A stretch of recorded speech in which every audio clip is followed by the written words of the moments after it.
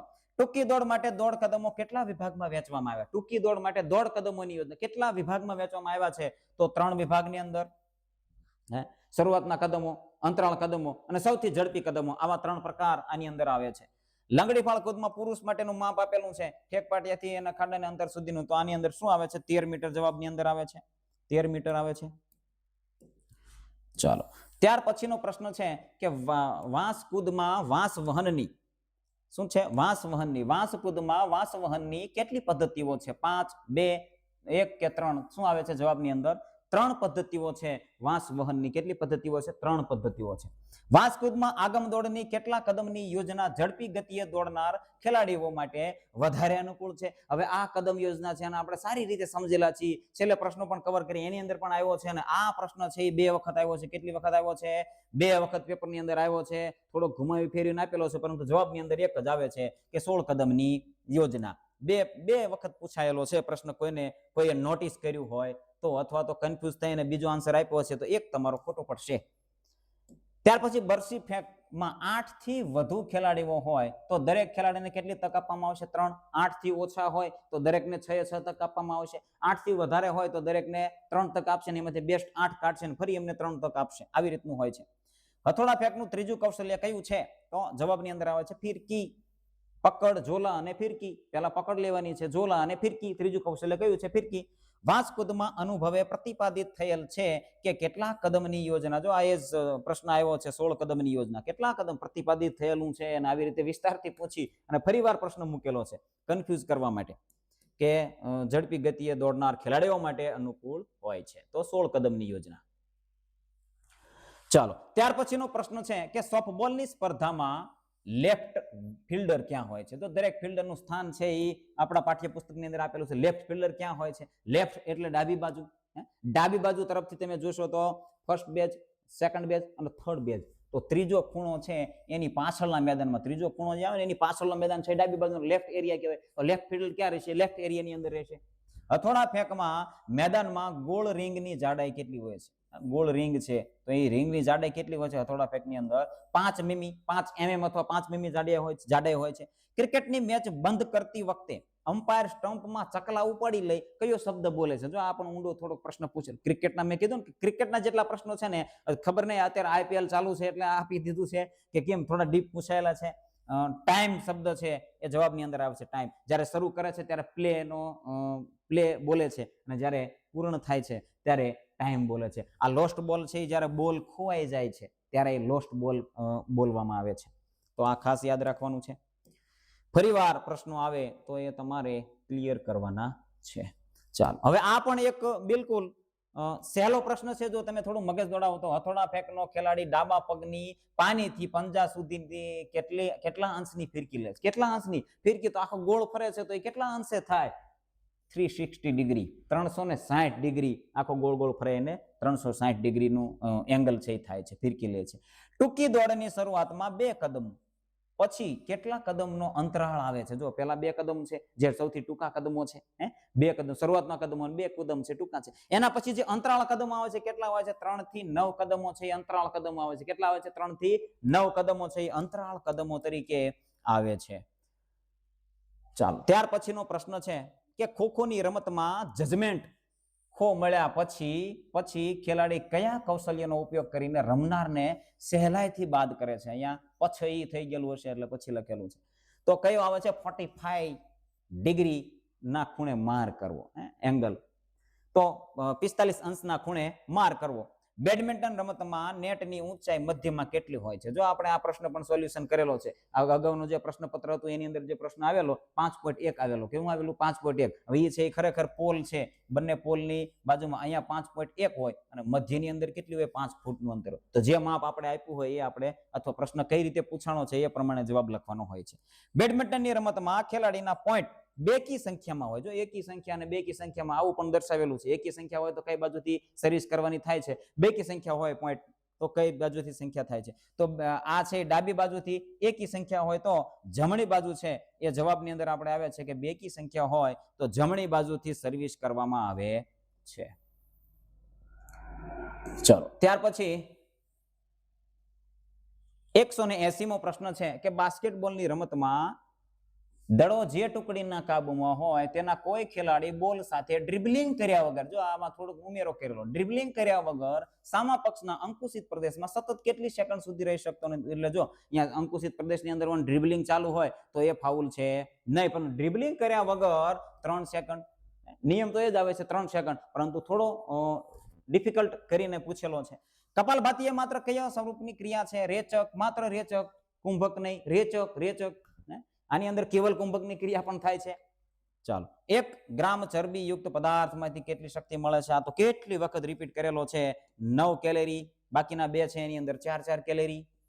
ચાલો, ત્યાર પછીનો પ્રશ્ન છે કે પાણી છે એને જંતુ રહિત કરવા માટે, પાણીને જંતુ રહિત કરવા માટે, કવા નહીં પણ કરવા માટે તાજો બ્લીચિંગ પાવડર 1000 લીટર પાણીમાં કેટલા ગ્રામ પાવડરથી પૂરતા પ્રમાણમાં ક્લોરીન મળી રહે છે? એટલે કેટલું પ્રમાણ છે એ રાખવાનું, 2.5 ગ્રામ, જે એક દિવાસળીની પેટી બરાબર છે. દિવાસળીની પેટી, આવું માપ આપેલું છે કે પેટી તમે ભરી, તમારી પાસે ચોક્કસ માપ નથી તો દિવાસળીની પેટી ભરી અને તમે એની અંદર ઠાલવી દેશો તો એ માપ છે 2.5 ગ્રામ જેટલું જ થાય છે. ચલો, ત્યાર પછી નો પ્રશ્ન છે 184મો પ્રશ્ન છે કે 3 સમય પંચની ઘડિયાળ, આ પણ પ્રશ્ન આવી ગયેલો છે. જુદો જુદો સમય બતાવે તો ત્યારે કયો સમય પ્રમાણભૂત ગણાશે? તો વચ્ચેનો જે છે એ વચ્ચેની ઘડિયાળનો સમય છે અથવા તો વચ્ચેના પંચનો સમય છે એ ગણવામાં આવશે.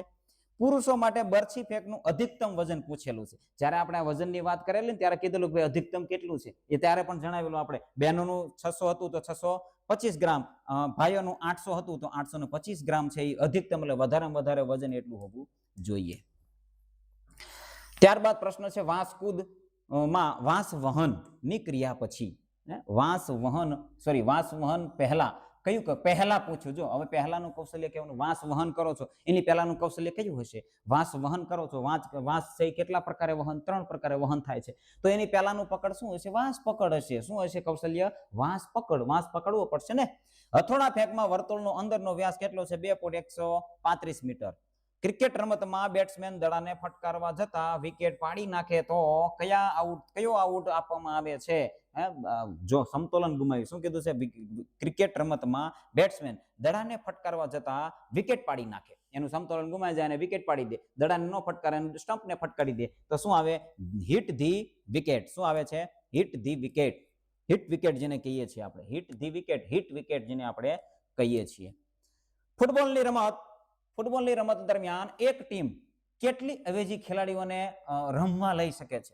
કેટલી અવેજી ટીમ છે? કેટલી અવેજી ખેલાડીઓને? તો 2 ખેલાડીઓને, એટલે કે 2 વાર અવેજીકરણ કરી શકે છે. 2 ખેલાડીઓ જવાબની અંદર આવે છે. 2 ખેલાડીઓને અવેજી ખેલાડીને રમવા લઈ શકે છે. કેટલા? 2 ખેલાડીઓ. ખોખો રમતમાં ખેલાડી થાકે છે ત્યારે કઈ રમત રમે છે? ખોખો રમતની અંદર જ્યારે ખેલાડી અંદર રમે છે, રમનાર ખેલાડી છે એ થાકે છે તો ગોળ રમત રમે છે. કઈ રમત રમે છે? ગોળ રમત રમે છે. કૌશલ્યને થોડું, આ આપણું પેપર છે આ વખતનું, એની અંદર કૌશલ્યને થોડું ભાર આપવામાં આવેલું છે આ વખતે. ત્યાર પછીનો પ્રશ્ન છે શારીરિક શિક્ષણમાં કઈ પદ્ધતિ રમત ગમતના કૌશલ્ય શીખવવા માટે વધુ ઉપયોગી છે? કઈ છે? જો વાર્તા પદ્ધતિ, ચર્ચા પદ્ધતિ, વ્યાખ્યાન પદ્ધતિ. તો જવાબની અંદર આવે છે પ્રદર્શન પદ્ધતિ છે. આન્સર કી ની અંદર આપણે ચેક કરવાનું રહ્યું કારણ કે આનું આપણી પાસે પ્રોપર સાહિત્ય નથી, પરંતુ 99% આ જવાબ આવશે પ્રદર્શન અને દાર્શનિક પદ્ધતિ છે. તો આ છે શારીરિક શિક્ષણની અંદર ઉપયોગી છે. ત્યાર પછીનો પ્રશ્ન છે સંજોગવશાત અથવા કોઈ કારણસર સ્પર્ધામાં કોઈ ટુકડી હારી જાય તો તેને ફરીથી રમવાની તક મળતી નથી, તો આ બાબત નીચેની કઈ સ્પર્ધામાં લાગુ પડશે? બાતલ પદ્ધતિ. ટીમ હારે છે એટલે બાર, હારે છે એટલે બાર. બાતલ પદ્ધતિ. કઈ પદ્ધતિ? બાતલ પદ્ધતિ એની અંદર આવશે. ચક્રક પદ્ધતિનો પ્રશ્ન આપણે આગળ જોયો અને આ પ્રશ્ન પૂછાણો હતો બાતલ પદ્ધતિનો. ચલો, ત્યાર પછી રિલે રમત, સાદી રમત કે પ્રતિનય રમત છે તો શારીરિક શિક્ષણના પાઠ આયોજનના કયા વિભાગમાં મૂકી શકાય છે? એટલે કયા વિભાગની અંદર આ રમતો આવે છે? એટલે કયો વિભાગ હશે? તમે વિકલ્પો સમજશો એટલે ખ્યાલ આવશે. રંજનાત્મક વિભાગ આવે છે જ્યારે પાઠનું આયોજન થાય છે અને પાઠમાં લાસ્ટ સમય મિનિટ છે, થોડીક મિનિટનો સમય, 10 થી 5-10 મિનિટનો સમય હોય છે, રંજનાત્મક વિભાગનો હોય છે. કઈ રમત પદ્ધતિ દરમિયાન અમુક આવર્તન કે અમુક અંતરની દોડ પછી ખેલાડીને વિરામ આપવામાં આવે છે?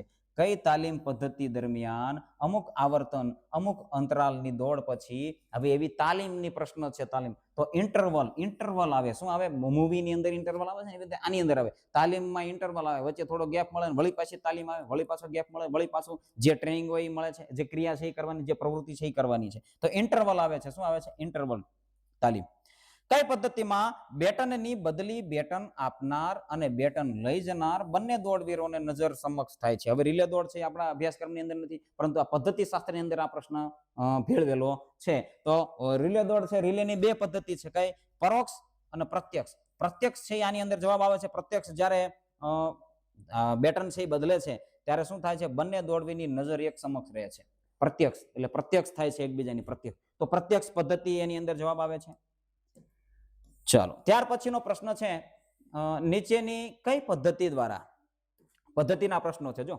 નીચેની કઈ પદ્ધતિ દ્વારા ખેલાડીને તાલીમ આપવામાં આવે તો તેના સ્નાયુ બળમાં વધારો થાય છે એમાં વધારો થાય સ્નાયુ બળમાં વધારો થાય છે પરંતુ સ્નાયુના કદમાં એટલે કે લંબાઈમાં વધારો થતો નથી સ્નાયુમાં બળ વધારો થાય છે પણ સ્નાયુ લંબાઈ પહોળાઈ એની થતી નથી એવી કસરતો છે નીચેનામાંથી કઈ એવી કસરતો છે તો જવાબની અંદર આવે છે આઇસોમેટ્રિક જે છે એ જવાબની અંદર આવે છે આઇસોમેટ્રિક કેવી છે કોઈ પણ સ્નાયુને તમારે મજબૂત કરવું છે તો એને અપ ડાઉન અથવા તો લંબાઈ પહોળાઈ એની વધશે નહીં પરંતુ એ લંબાઈ પહોળાઈ સેમ રહેશે પરંતુ એની અંદર છે એ ફોર્સ છે એટલે કે એની તાકાત છે એ તાકાત અપનાવવામાં આવશે તો એવી કસરતો છે એને આઇસોમેટ્રિક કહેવાય છે ઉદાહરણ તરીકે આપણે કોઈ પણ સિંગલ બારની અંદર લઈ લો અથવા તો કોઈ પણ સળિયો છે લોખંડનો ત્યાં ઉપર લટકી અને ટીંગાઈ રહો તો એ છે એ આઇસોમેટ્રિકની ક્રિયાની અંદર આવશે 10 બાય 10 મીટર શટલ રન કસોટી દ્વારા ખેલાડીનું શું માપી શકાય છે 10 બાય શટલ રન અહીંયા પણ આપેલું શટલ રન ની અંદર ચપળતા મપાય શું મપાય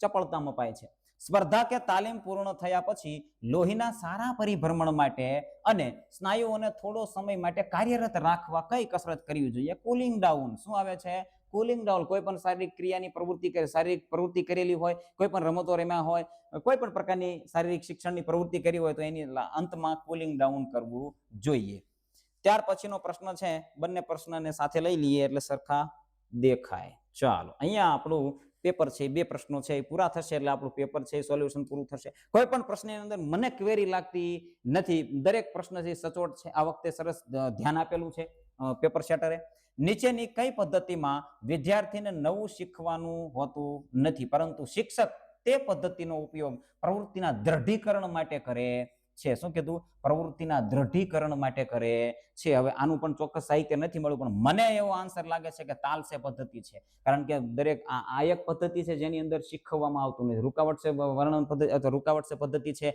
એ શીખવા માટે જે નવું શિક્ષણ છે એ શીખવા માટે છે વર્ણન પદ્ધતિ શીખવા માટે છે ઘટક પાડીને પણ શીખવાનું હોય છે તાલસે પદ્ધતિ છે એની અંદર શીખવાનું આવતું નથી પરંતુ જે શીખેલું છે એનું પુનરાવર્તન એટલે કે એનું દ્રઢીકરણ થાય વધારે આવડે અને વધારે મગજની અંદર બેસે તો એ તાલસે પદ્ધતિની અંદર આવશે મને 99% ખ્યાલ છે આન્સર કીની અંદર જોઈ લેવાનું મેકડોનાલ્ડ કસોટી છે એ કઈ રમતના ખેલાડીઓ માટે લેવામાં આવે છે મેકડોનાલ્ડ સોકર કસોટી આવી કસોટી આખું નામ છે શું છે મેકડોનાલ્ડ સોકર ફૂટબોલ ને સોકર ફૂટબોલનું બીજું નામ શું છે સોકર એટલે સોકર છે એ ફૂટબોલ છે એ જવાબની અંદર આવે છે મેકડોનાલ્ડ દ્વારા આ જે કસોટી છે એને ઉત્પન્ન ઈજાદ કરવામાં આવેલી છે સોકર એટલે ફૂટબોલનું બીજું નામ છે સોકર અને ફૂટબોલમાં ગેમ માટે એના કૌશલ્યની પ્રમાણભૂતતા શીખવા માટે અથવા તો કોઈ ખેલાડીની અંદર કેટલું એનું કૌશલ્ય પ્રભુત્વ છે એને જાણવું હોય તો મેકડોનાલ્ડ સોકર કસોટી છે એ ઉપયોગી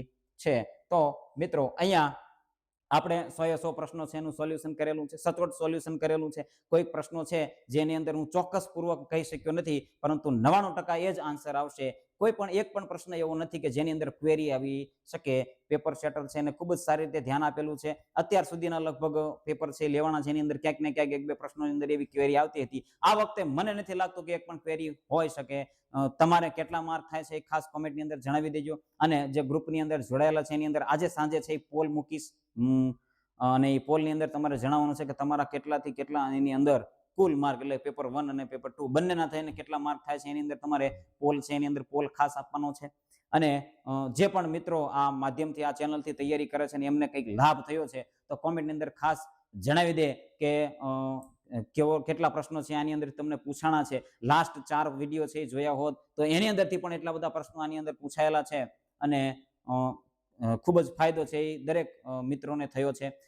કોઈ પણ મિત્રો છે એ હજી છે આ ચેનલ છે એની સબસ્ક્રાઇબ ના કર્યું તો સબસ્ક્રાઇબ કરી દો. તમારે આટલો બધો ફાયદો છે એ પેપરની અંદર થયો છે. પ્રિલિમ છે એ ક્લિયર થવા જઈ રહ્યા છો, ક્વોલિફાય મેન્સ માટે થવા જઈ રહ્યા છો, તો વિડીયો છે આ વિડીયોને તમારે લાઈક કરવાનું ભૂલવાનું નથી. તો આજના વિડીયોની અંદર બસ આટલું જ. બને રહેજો આ ચેનલની અંદર. હું જોડાયેલો છું તમારી સાથે હંમેશા દરેક શારીરિક શિક્ષણની એક્ઝામ માટે. જય હિન્દ.